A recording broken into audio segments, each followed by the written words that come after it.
Hello, everyone, and welcome to Phillies Extra, the baseball show from the Philadelphia Inquirer. I'm your host, Scott Lauber, and I'm so happy to be joined this week by Phillies Director of Player Development, Luke Murton. We'll get to our conversation with Luke in a few minutes. I have so much to ask him about, from the Phillies' decision to challenge Justin Crawford by starting him in AAA, to Aiden Miller's early season in AA at Reading, and some under-the-radar players to watch in the farm system. But I'd like to start, as we often do, by going back in time, 5 years ago in this case, to the 2020-21 offseason, when Dave Dombrowski took over as the Phillies' president of baseball operations. Things were very different then. Joe Girardi was the manager. Ownership was willing to walk the payroll to the brink of the first luxury tax threshold, but wasn't ready to quite go over it. And of course, the team hadn't made the playoffs since 2011. The Phillies have won more games each season under Dombrowski's leadership, jumping from 82 wins in 2021 to 87 in 22, 90 in 23, and 95 last year. Most of the credit that he gets are for the big splashy moves, signing JT Realmuto and Kyle Schwarber, Nick Castellanos, Trey Turner, and Aaron Nola to big free agent deals, extending Zach Wheeler's contract, and maybe most notably firing Girardi and replacing him with Rob Thompson 2 months into the 22 season. But Dombrowski actually has done some of his best work under the hood. For example, 8 months after taking the job, after observing each level of the organization, he wasn't satisfied with a lot of aspects of the operation. Quote, "We don't have enough people on the same page," he said then in August of 2021. So he made some sweeping personnel changes and restructured the front office. Preston Mattingly was hired away from the Padres to oversee player development, but Dombrowski also wanted to more closely align the farm system with the amateur scouting department because, the way he sees it, what good is it if Brian Barber and the scouts go out and push to draft certain players, but the farm director and the coaches in the minors have different philosophies on developing players that don't mesh with the types of players the scouts are bringing in? In the past, those departments operated separately. Often there was a disconnect, and it isn't only the Phillies. Brian Barber told me last year that in his experience, it isn't terribly common for the scouting director and player development sides to collaborate so closely, but it makes perfect sense that they should. Murton might be the best example of the Phillies' more synergistic philosophy. He played 5 seasons in the minor leagues with the Yankees before going into coaching, first at the collegiate level and later as a hitting instructor in the Red Sox organization. From there, he took a job as a scout with the Giants, then moved on to the Padres scouting staff where he worked with Mattingly. The Phillies hired Murton after the 22 season to be their director of hitting development, a newly created position. But rather than simply traveling from one affiliate to the next and overseeing the organization's minor league hitters, Murton also went out and scouted amateur hitters and had a voice at the table in the draft room. He reported to Mattingly, but he also reported to Barber. So Murton was involved not only in, let's say, Aiden Miller's development as a hitter after the Phillies drafted him, but also the whole process that led up to drafting Miller in the first place as a first-round pick in 2023. And after last season, when the Phillies promoted Mattingly to become the general manager under Dombrowski, they elevated Murton to head up player development. In his new role, just like in his former one, he'll continue to work side by side with Barber. So that's a little bit about Luke Murton's background. It's a lot of what I wanted to get into with him. So let's get right to it. And if you stick with us after the interview, I'll share some thoughts and observations about what we're seeing lately from the Phillies. Here then is my sit down with Luke Murton. Welcome to Phillies Extra from the Philadelphia Inquirer. Thanks so much for doing this. Thanks for having me. I look forward to being on. So I went over your baseball journey, how you arrived at this point in your career a little bit in our introduction, but I want to dive a bit deeper as we get started here. You were a player in the Yankees system, a coach in college and the minor leagues with the Red Sox, a scout for a few different organizations, Giants, Padres, all of which is to say that you brought a lot of skills and perspective to the Phillies a few years ago. And, you know, the Phillies, in how Dave Dombrowski has outlined the infrastructure of the organization, he's kind of tethered amateur scouting to the farm system.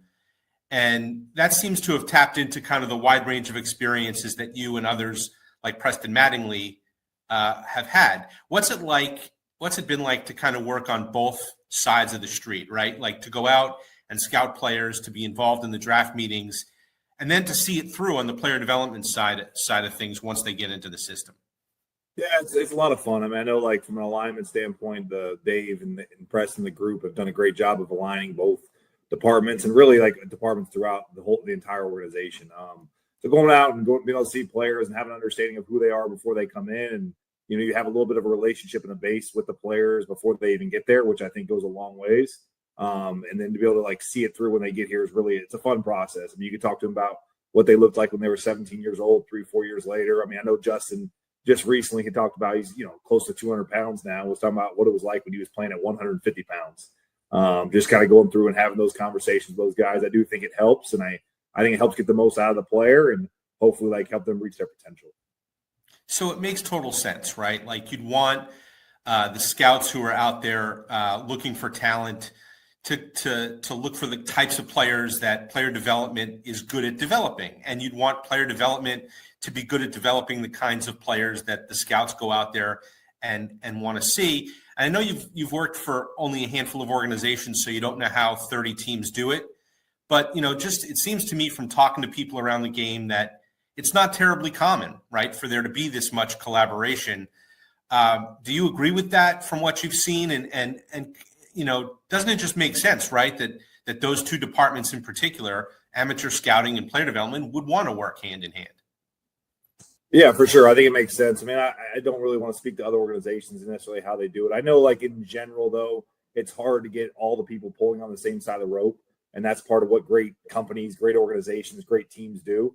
And I feel like here in Philadelphia, we're doing a good job of all pulling on the same side of the rope. We don't all agree all the time, which is fine, which is actually good. Because if we're all agreeing, then we're all not actually giving our opinion. But I think the idea is like, be in a position where the last couple of years I've been able to support the scouting and be a part of the hitting, and now being a part of the whole player development process. I think it really just ultimately, like, the way I always try to look at it is what's the best thing for the player. And I think everybody being on the same page and pulling on the same side of the rope is ultimately the best thing for the player in his career. And, from a scouting and player development standpoint, scouts see certain things that player development doesn't see. Player development see things that scouts don't see sometimes.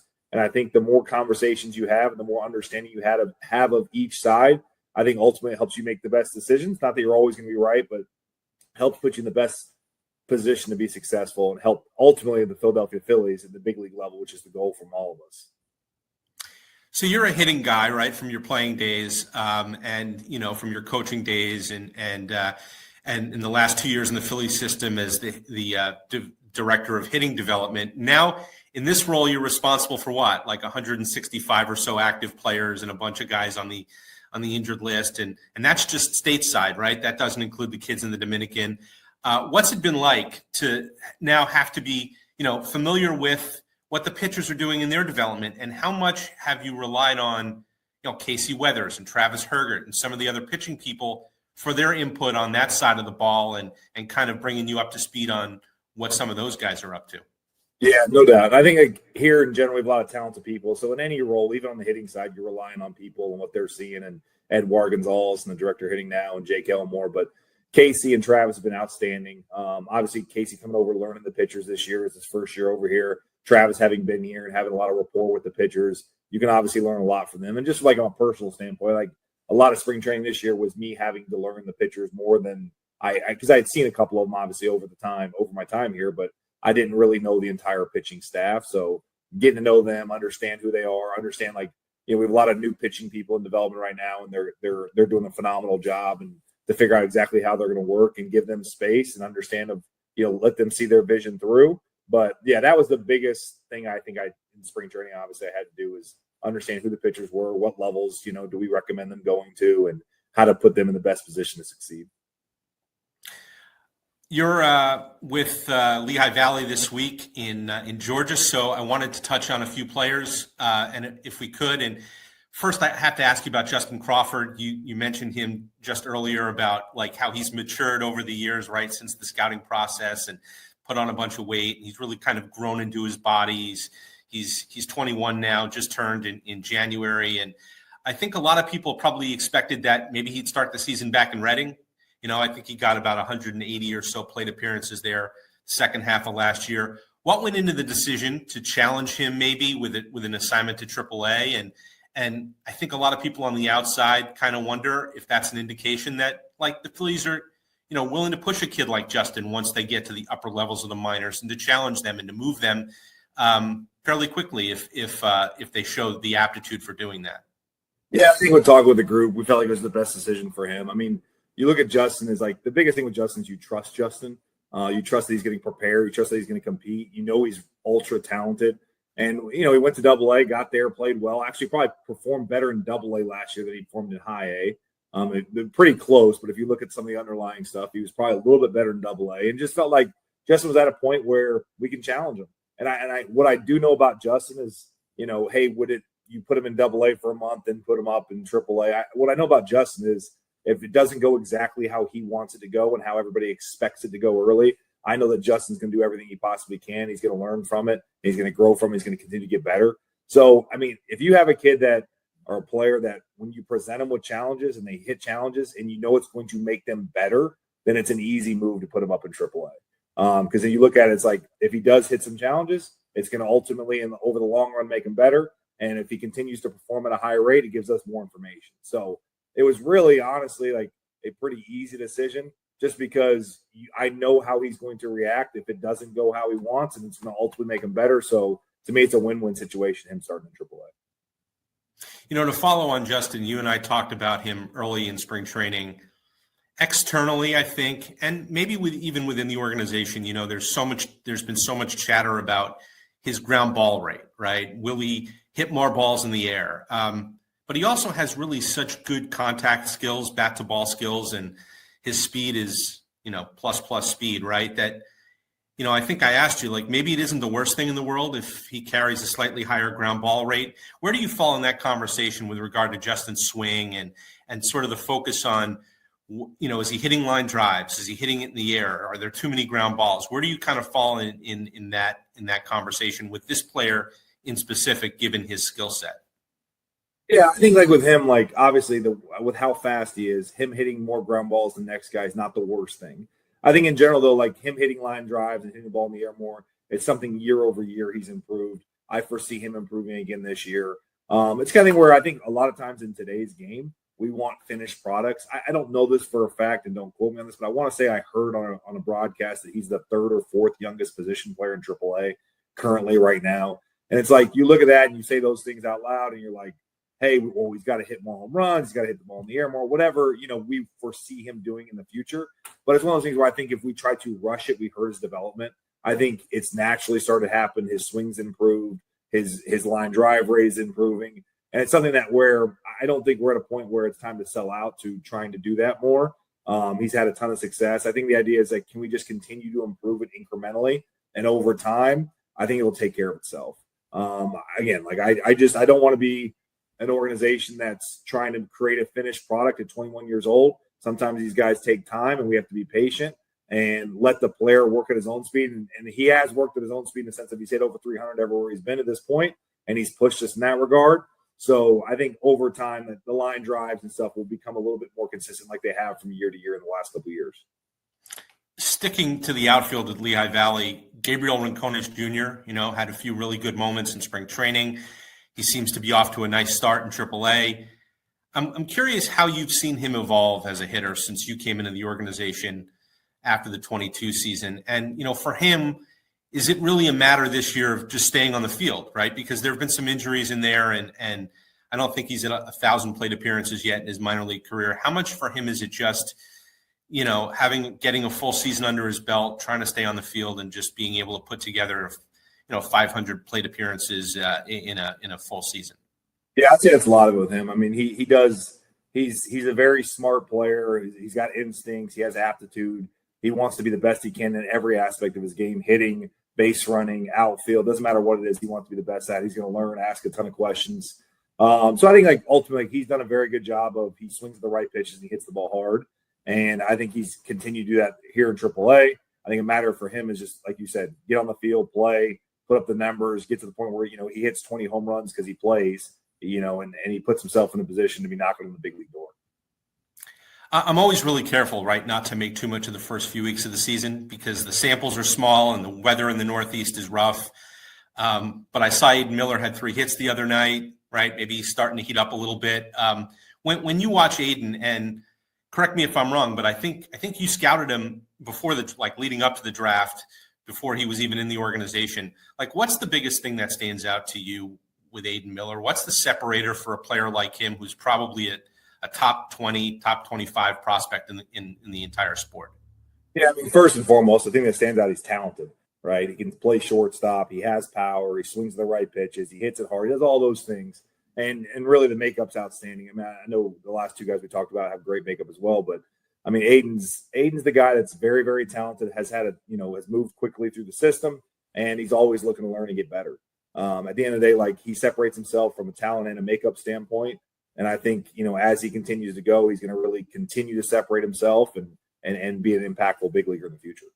I get a kick out of, like, in spring training, we had him here on the show, and he talked about kind of what it was like to be in his first big league camp, right, and to be in that clubhouse. And Bryce Harper came over to him on the first day and introduced himself, and he said he was a little starstruck. And I mean, you had an experience, right, with the Yankees where you were in big league camp and star-studded roster, and I wonder what you tell these guys who, these kids who go to camp maybe go to big league camp for the first time. And you were in their shoes, right? I'm sure that, you had interactions with the Jeters and the A-Rods and things like that with the Yankees. Like, what do you remember about being in that position, and what do you want them to take from that when they come out of spring training, go into their season, to sort of say, like, hey, you obviously you want to make an impression on the big league staff while you're there, but like you drew something out of big league camp and pulled something out of there that maybe might help you or at least give you a good story right down the road. Yeah, no doubt. I mean, I think at the end of the day, like, when they go over there, it's twofold, right? It's like, learn everything you can, kind of be quiet, like, be a little bit of a sponge, see what you can learn from guys. Like, one thing that we're fortunate, just like, you mentioned when I was with New York, I was with a star-studded veteran roster, just like they are here. It's like, what can you learn? And then also, like, you respect what they've done in the game. They, the amount of service time they have, the amount of, accolades they've had. But at the same time, it's like, also telling them on the other side of the coin is they're regular people too. They were you at one point. They went to the big league camp for the first time, and we're in the clubhouse with guys that they looked at a little starstruck. So it's a little twofold. Like, be yourself. I mean, like, a lot of these guys, the scouting department, international and amateurs, done a great job of acquiring good people. So basically, be yourself, listen to them, learn from them, but also understand that they're regular people just like you. And you have a ton of talent, a ton of ability, and that's why you're there. And you've earned the right to be in Major League spring training. Now it's a matter of continue to improve and learn and get to the point where you deserve the right or deserve the opportunity to be in the major leagues. So what stood out to you back in the day when you were, I mean, was there like, wow, and like watching this guy work was really something, or was there anything that years later you can tell kids and, in the farm system or just people in general about, that experience and how that maybe made you better or open your eyes? Yeah, I think, like, the biggest thing I told a couple guys this year is, like, for the most part, as good as these players are in the big leagues, most of the time they're literally just like you. I said there's going to be maybe, one guy or two guys in the clubhouse that are just completely different, and they're just honestly better than you and might be better than you're ever going to be. I know mine. I mean, I never played in the big leagues, but the one guy I watched that year that was just, like, I mean, flat out better than everybody else was Robinson Cano. Just watching him work, and, like, at that time he was at his prime. I mean, it was impressive. I remember, like, being in the dugout watching him. It was a game in Orlando. We were playing the Braves, and it looked like he wasn't going to swing the bat. I was watching from the side. I was on the bench. I wasn't playing, but I was watching from the side. It looked like he wasn't going to swing, and then he hit a ball over the center field fence. It was just, like, really, really impressive. So I think, like, seeing things, they're going to, for the most part, everything a big leaguer does, they've already seen. They just don't see it as consistent, minus a couple of those guys that, maybe Harper is doing things that, like, quite frankly, they've never seen guys do it like that. And those are the superstars. Even when the big leaguers are saying somebody looks different, that's things that they're going to see they've probably never really seen in the minor leagues. But for the most part, you're just seeing a better version of the talent you see in the minor leagues. So we tend to focus so much, right, on the Crawfords and the Millers, and for good reason. But I wanted to touch on two younger prospects that you have down in Clearwater. And the first is Aaron Escobar, because every time I saw him in spring training, I really hadn't seen him much before this spring. whether it was on a backfield or in the spring breakout game, it seemed like he hit the ball hard every time I saw him, whether it was BP or whatever. He's thicker and stronger maybe than I expected, and he's only just 20. He's off to a really good start in Clearwater. What's the, sort of the scouting report on him? Is there a comparable player who comes to mind, hitter who comes to mind? And what do you want to see from him as he goes through what really will be his first full season stateside? Yeah, I think the biggest thing with him is like he's done a tremendous job. His body's gotten in better shape. He's leaned up. He's strong. I think with him is just playing. I think a matter of getting the at-bats and, getting the reps. He does a lot of really good things at the plate. I mean, like as you saw him, he had a great spring. He's off to a great start right now. I know like he's one of those guys where he's on go every time he's in the plate looking to hit the ball. But if they do not throw it where he's looking, he does a tremendous job of not swinging. And when he hits it hard. I'm excited about him. And defensively, I think he's played second and third base. He's playing second right now. And just a matter of getting him reps, getting him comfort there. But he's a very good prospect that if you told me at the end of the year he's on the top 100 list, I would not be surprised. On a personal top 100, he'd be on mine across all of baseball. But I think at the end of this year, when they look at the numbers, he might be on the top 100 prospect list. And, Eduardo Tait's a guy who's kind of in that realm. I think he's hovering on, he's on some top 100 lists already. He's even younger than Escobar. He's only 18. Big, strong, left-handed hitter with a lot of power, probably still filling out and still growing. From a development standpoint, what's your level of confidence that he'll stay behind the plate as he moves through the system? And just kind of obviously he's a his offense is pretty advanced for the age. Kind of what you've seen from him just in the time that you've been with him. Yeah, no, defensively, I think he stays behind the plate. He sits well. He can really, really throw. He's managing the game. I know this week, the last couple of weeks, he's got an opportunity to catch Ranger Suarez, I think, which was good for him, and to learn from a pitchability lefty who's had a lot of success in the big leagues. But he's done a tremendous job. He's continued to show improvement. And then offensively, at any point he steps in the box, there's a runner in scoring position, which you can't say about a lot of guys. A left-hand hitting catcher with big-time power. I think he's already got 3 home runs. He's a very talented kid. He's really, really young. Sometimes you forget it because you watch him play, and he plays much older than his age.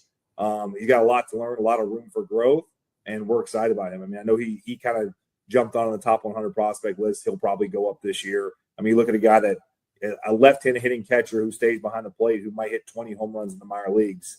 Not in the PCL or Cal League. There's not very many of those guys that are doing that. So I'd be remiss if I didn't ask you the obligatory Andrew Painter question. I was in St. Louis last week when he made his first start down in Clearwater, and even from there, right, there was this sense of excitement throughout people around the organization about him getting back into game action in the minor leagues after the fall league season last year. I know he's a little bit of a different case because he's probably on more of his own program than most prospects that we talk about. But on the PD side of things, how eager is everyone to just kind of watch him now climb the ladder and get to a spot where he's ready to get back, he's ready to get into the big leagues finally after all this time? Yeah, I think we're excited. I'm genuinely excited for the kid. I mean, I know it's been a tough, long road for him to come back, and he's an awesome human being. He's obviously ultra talented. I mean, everybody knows that it's not very hard to see how talented he is. So I think at the end of him getting back on a game mound, I know he did in the fall league, but to get back out there last week, I think was really big for him. And then, as he continues to progress and when he moves up and gets to the point where, he's in AAA for us pitching and competing, I'm excited about hey, go compete and go make the big leagues. I mean, right now, I think at the end of the day, everybody has expectations on him. He has expectations on himself. But at the end of the day, if he gets between the lines and competes and throws the ball to the plate, which I know he will, we'll see where it takes us, where it takes him. I think it will take us take him where everybody thinks it will. But I think for him, staying grounded and understanding that, hey, yes, you do have a lot of external expectations, but go out there, be yourself and compete, and everything else will take care of itself. All right, I'll get you out of here on this. So whenever I talk to anyone in player development, I love asking, which player or players are we not talking about who we should be right now? Who are we going to be discussing at the end of the season that we didn't talk about before? And, Aaron Escobar was a name I got a lot last year, and now I see why, right? Having seen him a little in spring training, and he's off to the start that he's on.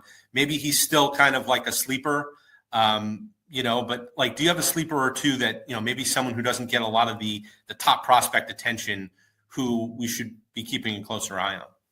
Yeah, I'd say like the one guy that comes to mind right now is Casey Stewart in high A. He's a big right-handed pitcher. I think it was a later pick. It was a day 3 pick. I can't remember if it was 16th or 18th round off the top of my head. Maybe it was neither, but has done a tremendous job pitching this year, up to 100. Has gotten like throwing every pitch harder this year. He's done a tremendous job in the offseason, just getting bigger, even bigger and stronger. He's always been big and strong, but he's a guy that I'm excited to see continue to throw. And like, he's really put himself on the map for us internally. And I think we look up at the end of the year, he's one of those guys that has a ton of performance and he's big and he's throwing very hard. And I think at the end of the year, he'll have a little bit more prospect status within the industry. He'd be my one big sleeper on the pitching side. On the pitching side. So the hitting guy goes on the pitching side. See, proof that you're up to speed, right? On all the pitchers as well, not only the hitters. Yeah, exactly. In the farm system. Luke, I know you've got a ton on your plate between 4 full season affiliates and that are in full swing, and players in extended spring and the Dominican Academy and so forth. And of course, July is going to be here before we know it. You'll get a new batch of players coming into the system through the draft. So given the demands on your time, we really can't thank you enough for spending some of it here with us at Phillies Extra from the Philadelphia Inquirer. Thanks again for being here. Thanks for having me. I enjoyed it. I want to thank Luke Murton again for being with us. For our Reporter's Notebook segment, I got to ask a question. Can we talk about the Phillies outfield? I'm always careful because this is a weekly show and things tend to change quickly in baseball. Numbers get outdated fast, especially when it's so early in the season. So we strive to be as evergreen as we can be. But the outfield, specifically left field and center field, has been a problem for the Phillies for a while. So here goes. We're taping this before Thursday's game against the Giants. And as we sit here, the Phillies have a 672 OPS from their left fielders, which ranks 19th out of 30 teams. League average is 696. Not great, but not terrible either. And Max Kepler has swung the bat relatively well lately, especially against right-handed pitching after a solid spring training. Here's the real problem: center field. Again, as we sit here today, Phillies center fielders, that's Brandon Marsh and Johan Rojas, have a combined 453 OPS. That's 28th in baseball, better than only the White Sox and the Mets. League average is 684. So yeah, it's about as bad as it gets. Now, almost every team, with maybe the exception of the Dodgers, has at least one position on the field where they just don't get much offense. And you figure that Marsh, at least, is going to give the Phillies more than this. I'm not sure he's ever going to hit lefties, but against righties, he has been pretty good over his career. But there's no obvious solution in center field. Unless Justin Crawford tears it up in AAA, I don't think the Phillies are going to rush him up to the majors. And I wrote about this in the offseason. We're going through kind of a cycle in baseball where center fielders are providing less offense than ever. Last year, the league-wide OPS in center field was 697, the second lowest mark since 1989, and the seventh lowest since 1912. The only positions that were produced a lower OPS were catcher and second base. A lot of teams are actually moving infielders to center field to fill their need. The Padres did it last year with Jackson Merrill. The Pirates have done it with O'Neal Cruz. That's how difficult it is to find offense out of a spot that traditionally is a premium position for many of the best two-way players in the sport. You'd think that the White Sox will be open to trading Luis Robert Jr. before the deadline in July, but he's off to a 143 start and tends to strike out a lot, which for a Phillies offense that features a good bit of swing and miss isn't ideal. The Rockies have a good-looking center fielder in Brenton Doyle, but considering that he's not even eligible for salary arbitration yet, there's really no reason for them to move him unless they get like a massive haul in return. Last year, the Phillies weren't getting much offense from left field or center, and for 2 months from right field with Nick Castellanos. But even though Castellanos did warm up, they went out and got Austin Hayes at the deadline to try to boost the production in left field. It didn't work out. Hayes got injured. He also got sick with a kidney infection. And given the state of center field across the sport, the Phillies, almost have to hope that they improve again in left field, either with Kepler or in a platoon with someone like Weston Wilson or this year's version of Hayes, a right-handed hitter they can pick up at the deadline. Here's an outside-the-box idea. What if they find a bat at first base and move Bryce Harper back to the outfield for the rest of the season? Okay, probably won't happen. The Phillies do view Harper as strictly a first baseman now, but Harper is willing to do it. As he told me near the end of spring training, quote, "If something came up at the deadline that would make us a better team or anything like that, I would obviously make the decision to go back out there if they wanted me to. For the long term, probably not, but for the short term, I definitely would." It's something to think about. Okay, let's move to our last segment. We call this Hit and Run, where we take a question from a reader or a listener. It's a good time then to tell you that you can submit a question by email or on any of my social media accounts, all of which you see listed here. This week's question comes from Andrew Sherman at Shermaning on X, who asks, if the team is hovering at 500 on May 15th, what, if any, changes do you see Dombrowski making? New hitting coach, Cal Stevenson, or Kepler or Oscar Mercado in center field? Andrew, thanks for the question. Look, anything would be on the table. The Phillies are firmly in go-for-it mode, so if they're hovering around 500, they're going to be proactive about getting better. I'm not sure if there's much they can do before, say, the All-Star break, because teams just don't usually make trades until then. So if they need a spark internally, I know I just said, I don't see them rushing Justin Crawford up, but that is one lever they can pull, especially if he catches a little bit of a hot streak in AAA. I know they're not counting on Crawford until next year, but the fact that he's in AAA right now at least puts him in play. And Dave Dombrowski has pushed top prospects before. I tend to tell the story a lot, but I'll repeat it. Dombrowski called up Andrew Benintendi directly from AA in 2016 with the Red Sox. And a year later, he called up Rafael Devers after only a handful of AAA games. Those teams were also in go-for-it mode. Those teams also needed a little bit of a spark, and Dombrowski pulled that lever. Hitting coach Kevin Long, he has a great deal of respect within the organization. I would think things would have to go south very quickly for the offense as a whole to make a move like that. But again, they are in win-now mode, and if a shakeup is required, I'm sure Dombrowski will consider it. But it's still the middle of April. The Phillies are about to find out a lot more about themselves with upcoming series on the road against the Mets and Cubs. I'm especially looking forward to that New York series, which will be the first rematch of last year's NLDS. Quick programming note for you. Every episode of Phillies Extra is available on the Inquirer's YouTube channel or by clicking the Phillies tab on Inquirer.com. We've had some really great guests, from Cole Hamels and JT Realmuto to Kyle Schwarber, Bryson Stott, Jesus Luzardo, and several others. If you've missed any of our interviews, please give those a listen. That'll do it for us this week. Thanks again to my guest, Phillies Director of Player Development, Luke Murton, and to our producer, Angelica Irizarry, for helping us put all of this together very often on short notice, especially this week. Until next week, I'm Scott Lauber. Thanks to everyone for listening, watching, and of course for reading the Philadelphia Inquirer.